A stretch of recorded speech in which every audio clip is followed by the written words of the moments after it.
We are now basically at the very last phase of the change management project, which is when you will have to dismantle the change management team. We have looked in the very early videos on the main players in change management, so from the change sponsor to the change manager to the change agents and so on. And basically, when you are planning a change, you would also have to plan when to release people because their role is exhausted, or actually the change management initiative is coming to an end.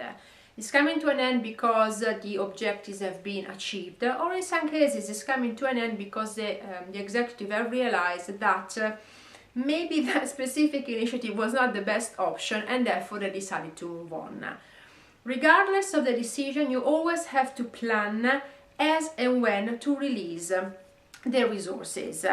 The best thing is not to release everyone at the same time, but actually to stagger the release, and that's because some things can happen even after the change management initiative is deemed as over. So for example, there may be still some people that are struggling with change and with the new behaviors that are required. It could be, for example, that there are some major urgencies that the people will have to deal with. So let's pretend, for example, that you have implemented a new software and, for example, the platform all of a sudden crashes because there is a bug that all of a sudden came up. Well, of course, if you don't have enough resources to deal with this situation, well, it's going to be a problem.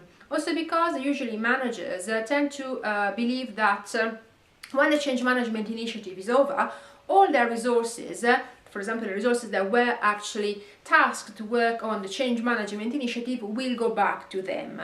Well, that's actually not the case. So always make sure that the managers know exactly who will be involved and when they will be released. And of course also prepare to answer their objections, and when they say, hang on, but Susie and Mary and Mark were supposed to come back, after this part of the project is ended. Why do you want them to be still available? So always manage people expectations and release people a staggered time, not all of a sudden, and also plan for contingency situations whereby you may require to have resources basically to deal with the situation.